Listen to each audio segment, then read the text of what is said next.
At ayan nga ho, nagbabalik ang inyong lingkod, Carlo Mendez TV. Abangan ang ating pag-uusapan ngayong gabing ito. Ayan ho ha. Una ho sa lahat, gusto kong humingi ng paumanhin doon sa mga kaibigan ko na nakasubscribe ho dito sa channel ko. Kasi mula nung November and December, January, February, hindi ho ako nakakapag-vlog kasi nagkaroon nga ho ng problema itong channel ko na ito. So, nagkaroon kasi ako ng mga ilang violations kay YouTube. So, natanggalan ho ako ng ads. So, sa awa naman, binigyan niya ako ng chance uli. So, nitong March 4 nga, naibalik ko uli itong channel ko na with ads na po. Kaya thank you so much sa YouTube family and sa YouTube partner program as well at sa Google AdSense. Ayan ho.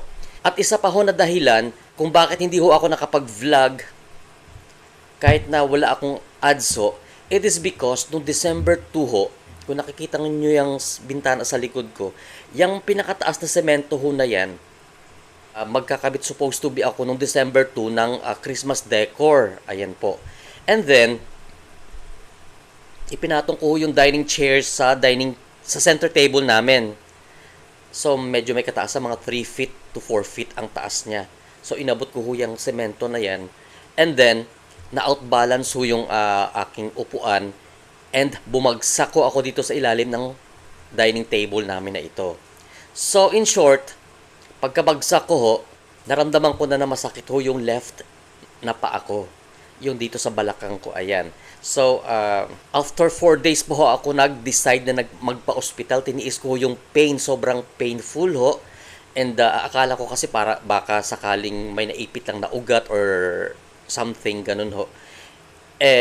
Nung after 4 days ho, namaga ho yung left na paa ko. Yun, nag-decide na ho ako na magpadala sa ospital. So, dahil nga ho namamaga na ho ang paa ko, hindi na talaga ako maggalaw. So, tumawag ako dito sa concierge, dito sa Century. Umakyat yung medics dito ng Century. Hindi nila ako maggalaw kasi nga super sakit ng paa ko. Dahil hindi na ako makalakad 4 days ho na hindi ako makalakad. Mula nung nahulog ako, hindi na ako makatayo doon sa loob ng kwarto, dyan sa kwarto namin. Tapos, ayun. Ang ginawa ng guardia, nag-decide kami, nag-suggest sila na magtawag kami ng ambulance. Ayun, magpa-service kami sa ambulance. So, yun nga ho, Lifeline ambulance. Yun nga ho yung pumunta dito sa Century, sinundo ako. And nagkaroon pa ho ng almost mahigit 1 hour na discussion dito sa loob ng condominium unit namin kasi nga gusto ko injection na nila ako ng pain reliever kasi natatakot na talaga akong kumilos kasi sobrang sakit ho talaga, painful ang paa ko. Ayun nga ho, nung natala ako ng Lifeline, na ibaba na nila ako dito sa lobby kasi nga nasa 9th floor kami. Ayun, sakay na ako sa ambulance. Papunta ho dito sa Diliman Doctors Hospital kasi ito yung pinakamalapit na hospital dito sa Century. Ayan, doon ho ako na ano. And then, yun nga, pagdating ko doon, kinuwento ko yung nangyari, geto ganyan, and in-x-ray ako ng 12 na positions. Tapos, nakita nga doon, ayan sa screen ninyo, yung nakrack yung buto ko dito sa may bewang, naghiwalay siya, nag-tear off siya, ayan. Tapos, na-refer nila ako, nagkaroon sila ng referral sa akin doon sa doktor na orthopedic nga. And then, ayun, sabi sa akin, operahan ako kasi nga, palitan. Ayan na. So, to make the story short, nagkaroon ho ako ng 14 days na stay doon sa Diliman Doctors Hospital. Tapos, naoperahan ho ako and then, hindi naman ako pinatulog kasi half body lang yung pinamanhid sa akin dito sa mulat tiyan, pababa sa legs. Gising ako nung inooperahan ako. Ayun. Tapos, ayan ho, yung bakal nilagay sa akin. Ayan. So, isi-share ko lang yung bakal ho. Medyo may kamahalan talaga siya, guys. No? Kaya ingat-ingat ho tayo sa ating mga pag-akyat-akyat sa mga matataas na lugar sa mga bahay natin. Kasi pag nahulog ho tayo, nako, sigurado yan. Baka magka-fracture ho tayo. Kaya ingat. Nagko-cost ho ng 225,000 yung bakal lang na implant, yung prosthesis sa paa ko. Tapos ibinaon yung ano, ayan ganyan, nakikita niyo yung bakal na stem niya, yung matulis na yan, ibinaon ho yan sa, ito yung buto ko, ibinaon yun sa loob.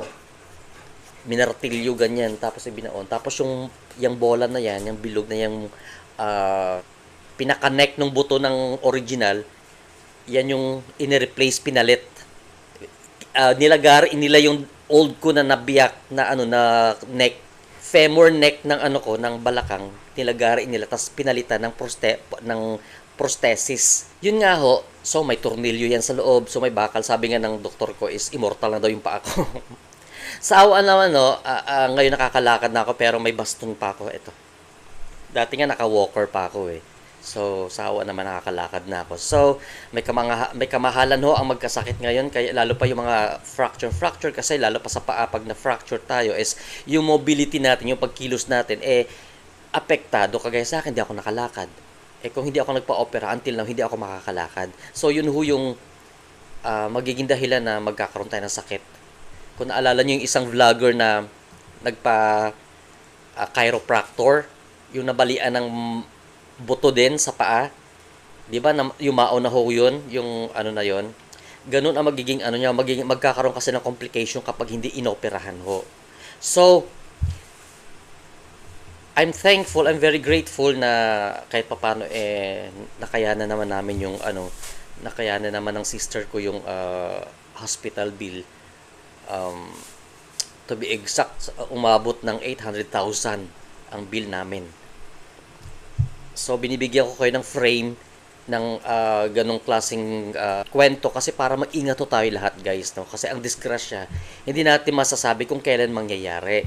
So, at least kung may prevention sa paligid natin, ma-avoid natin yung mga insidente or accident inside our home. So, abangan ho ang iba nating mga pag-uusapan about sa politics and all that, ha?